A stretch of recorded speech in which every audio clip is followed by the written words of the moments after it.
Like a dream where I'm falling and calling out. My resistance is silent. I can feel but I still can't control myself. Please forgive me now.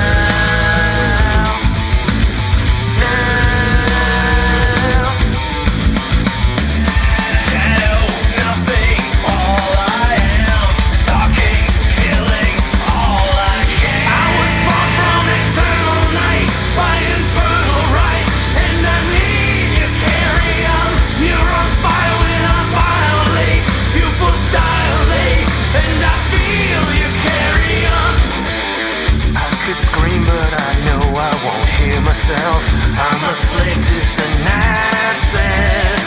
In my dream is the sound of a lullaby calling me the one. I'm undone, and I'll all run from the chosen one. 1-5 Herman Martyr, just as planned. Why must I be dead? I was born from eternal night by infernal right, and I need you carry on. Neurons fire when I violate, pupils dilate, and I feel you carry on. TranZit. Everyone's favorite bus route that's probably engraved into their memory if they even had the chance to play Black Ops 2 Zombies. This specific map is just one of the best, right? No, it isn't. Far from it. The map has hundreds of frustrations. Running across the map to do anything is, well, terrible. The denizens make it worse, the lava makes it worse, and overall, the game is just difficult. Not because it's actually difficult, but because it's frustrating. Way too frustrating. And that's all the difficulty that the map has. So, this video is going to be explaining why people like this map, even though it's one of the worst in the entire franchise, if not the worst, and what is actually good about this map, and what, well, isn't. So, without further ado, I think it's really time that we begin my dissection of TranZit.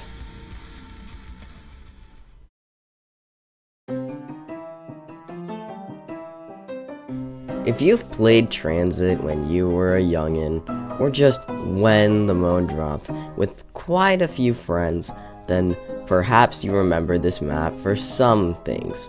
It was most definitely not the buildables, to say the least, but you remember that bus pretty fondly, for one reason or another. You remember zombies just sprinting their way like little addicts, trying to get to you. They sprint everywhere, trying to get onto the back of that bus. However, that wasn't the only thing. You remember closing those doors, or maybe just standing in the wrong place, or maybe even knifing Ted and getting your entire crew off the bus. Well, maybe only that one guy in your friend group you didn't like, or just a little grudge you had because he didn't buy the DLC like everyone else. Well, the main thing, other than that, is just how fun 4-player zombies is. Especially on town or green run in general. TranZit just has that chaotic feel to it where you leave your friends in the dust. While you're just walking around doing your own thing, and everyone else is doing their own thing as well, you all have the common consensus that you need to kill things. It doesn't matter if you're even arguing, you're just shooting zombies anyway. And overall, I think that added to the feel.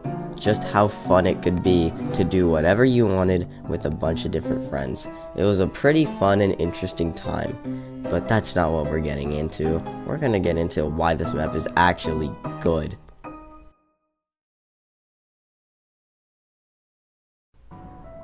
Chances are, if you have actually played real TranZit, then you know what I'm about to start talking about. Or maybe you don't, but here are some of the facts that makes TranZit a good, worthwhile map. Well, the very few things it has, really. This map does have a lot of innovation that would stick around for the remainder of BO2, hell, the remainder of the Ether storyline. These are buildables. You have seen them before. You remember crafting that turbine every single time you started a match. Yeah, those buildables. It would eventually be fleshed out with the shield, which also came in TranZit, and multiple other game-specific buildables, like in different maps, for example, like Trample Steam, the Acid Gat kit, and hell, even Maxis drone. But most of the time, all those buildables seem to have a slight root from this map, and I think we need to owe it credit for all that it brought to the Zombies game mode with that innovation. Another thing that makes it one stellar experience is how many maps there actually are. But this isn't exactly tied to TranZit, but rather what it brought to the table. Green Run was the only thing you could actually play during the very long time you had to wait for Die Rise. So all these extra stops and having the survival maps was a really refreshing change, as you'd have multiple options to play over the course of the launch. You would be able to play grief modes, survival modes, and eventually you'd be able to play Turned on the Diner with, well, one of the DLCs. At the end of the day, I think Green Run has brought quite a few maps towards the launch of BO2, which really sustained its life cycle when DLCs were in a drought. The only good map before Mob of the Dead was Town Survival, at least what I think of right now. So TranZit really pushed the boundaries with what launch maps were possible of being. With the last game having Kino der Toten and 5, which were 2 launch maps, and Nacht der Untoten, which was another launch map, this map's amount of content completely eclipsed both of those maps. Hell, not even both of those maps, both those games. This specific map made both those launches look pitiful. It came with so much content in its maps that the game was able to sustain itself for 6 months, which is honestly crazy to think about. Overall, I think we owe it a lot to Town, but all the different game modes, everything different about Green Run makes it a stellar experience that can flesh out launch day beyond Kino der Toten and 5. This experience single-handedly makes TranZit one of the best launch maps ever just because of how much content was available at launch. And, of course, how much content was available without your DLCs. So, I guess if there's anything to owe TranZit up for, it is what it did for the launch, its innovation, and some of its features. Notice how I said some.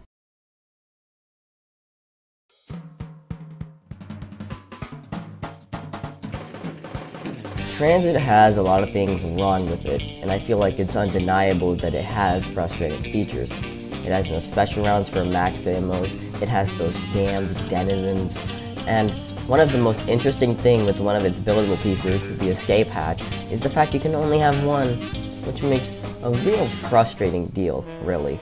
Because Galvanukles is one of the only ways you're going to fend with one of the most annoying features on the map, and then you have to use the bus hatch in order to get an achievement, and that's just kind of counterintuitive. You can either have a really good high-round strategy, or a really good annoyance baiter.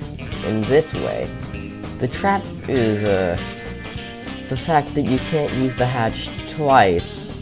You can sacrifice having a really good way to kill off denizens and run through the fog, or you can sacrifice that and get an actually good high round place. And I think the worst part for me, personally, other than denizens, is the buildables. Its Wonder Weapon is one of the worst in the game because even though it does infinite damage, it breaks in 6 seconds of continuous firing and you cannot pack-a-punch it to make it any better. The other buildables on the map are useless without the turbine, and the turbine is useless when the power is turned on. So, hurrah. You have to place the turbine near the power station in order to get the pack-a-punch, only for that turbine to break in some mysterious way, and even if you do manage to keep it safe, it just won't work for some reason. That's just all of our luck, isn't it? A terrible pack-a-punch on a terrible map. This map needs play testing. When it comes to TranZit's worst problems, I think it's pretty easy to see the worst thing, and it's the factor that I really think gets discussed the least. That factor is the map's scale. The map is insanely large. Even if you were to put all the stops together, it would be a pretty large city-like structure with all of it. And it would put the town inside of this little green run of ours. When it comes to what really makes this a problem is not just the scale, but how it's treated. Every stop on TranZit has one perk and one wall buy, with the exceptions of Bus Depot, which has 2 wall buys, the tunnel, which isn't a stop but has a wall buy and no perks, the town, which has 1 Semtex grenades wall buy instead of a traditional gun wall buy and 2 perks, and the power station, which on solo has no perks added. This is terrible. It has one of the most limited perk selections ever, period. Literally 5 perks in solo and 6 perks in cooperative, and here we are playing on the largest map, and we have less perks than Call of the Dead, Shangri-La, those maps, which is a big struggle for a map as large as TranZit is.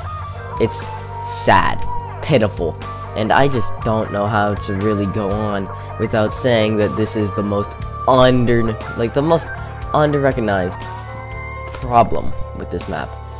Its scale. I think that's all I really need to say about it, but to get more detail about it, the problem is the bus takes too long to leave, and even then you have to run your entire way over there, and it takes too long, and it's not great.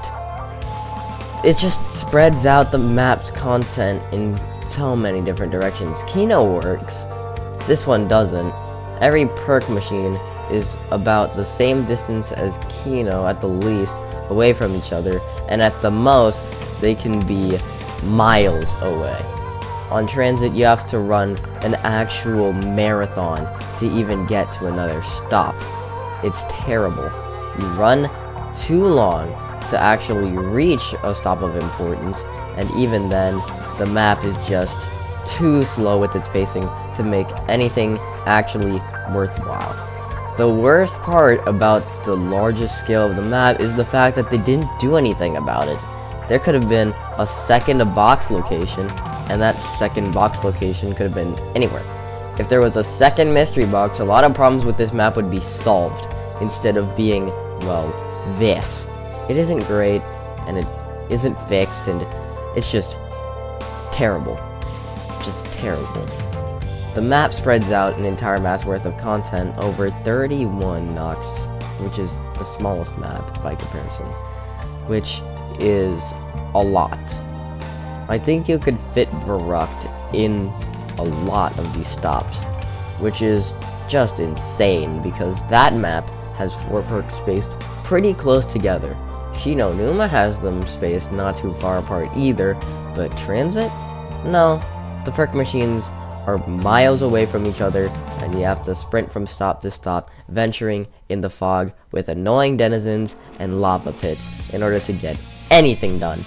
The worst part is that the best stop in the entire map, town, has no wall buys to make it actually the worst stop. You can probably hold up with a B23R, but that's it. You can't do anything on this map, and it's depressing because overall, I feel like it could have been fixed with just 1 wall buy. This literal Roblox game has the Spaz 12, the Saiga 12, sorry, the S12 as a wall buy near the mystery box spawn where double tap is on survival. Like, it's a really simple change, and it fixes the flow of the map drastically. They could have added any wall buy here. It could have literally been the SMR, and I think this map would have improved from it. This is a big concern, because just not having a wall buy at this stop kills its potential for high rounds, making the bus the best location to be when your innovation of the map spans way further than this small portion of it. This small part of the map that doesn't do anything. It's just too small for you to do anything on it. It's smaller than any of the stops, and yet it's the only stop desirable. It's like the only spot desirable on this map because there's a wall by down there, and you can all base on top of it and everything, yada yada. Overall, this map suffers from a lot of problems, and seeing the bus as one of the best high ground methods is sad, to say the least. With that out of the way though, I think there's a lot more that we need to discuss about TranZit, and it'll be my personal likings of it past, well, few different things. And I'm not gonna do that stupid black screen transition to talk about it either. I'm just gonna start right here. So, when it comes to what I do like about this map, it's its innovation, like I discussed earlier, but also, partially, its atmosphere. Sure, it isn't great on the eyes, it's foggy orange and it looks pretty disgusting to be honest, but I feel like this map's atmosphere has grown on me. It's apocalyptic, and that's all I like about it, really. This is the worst case scenario inside of your head whenever you think of the worst that could happen to you when you do anything. The world is shattered, broken, and foggy everywhere. It's not like Dire Eyes where you see rocks around you, or at least an actually competent, decent sky. No, this is the ugliest skybox, period. This exact area is terrifying. It is broken, it's foggy, it's annoying. There's just a lot. This map, overall, I feel like it conveys apocalypse pretty well. Other than that, there's also quite a few nice things that they did with this map, even though they didn't really need to. The cabin is so freaky and horrifying, and it's a pretty nice spot to be. It's a nice little lookout into what people did beforehand and all the mysteries surrounding this evil science town. And the prototype, which in the campaign was most likely used to train storming the Noct building in the campaign, is very cool. Just revisiting that old tomb where you guys used to hang out and hold out against zombies. Multiple people have died in that building in Germany, and it's just terrifying. All the extra stops, everything on that map is wonderful, and I feel like it's something I need to mention. TranZit has its problems. I think that's obvious by now. Every problem with TranZit culminates to making it one of the worst maps in, well, the franchise. Its pacing, its even distribution of perks and other setup elements makes this map one of the worst maps, period. However, I think it would be safe to say that they weren't trying to make a bad experience, they were just overly ambitious and put denizens where they could have just left them alone. So, I feel like it wouldn't be fair to not pull out their credits here. Tombstone is a pretty okay start to their reworking of death in this game. Nocturne Toten and the cabin are neat extra stops to take a little look at, pay homage, a little visit, in order to see the horrors of World at War, taking back in what was rightfully theirs. Every little bit of this game that has all of its ambition and all of its care for its franchise up to this point doesn't go unnoticed by me.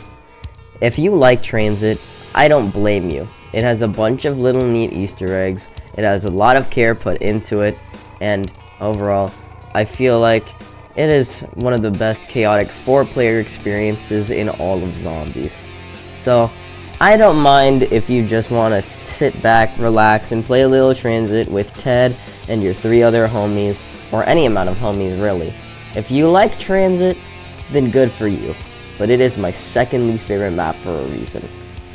Thank you for watching my documentary on TranZit, the worst launch map, but yet the best launch map in Zombies history.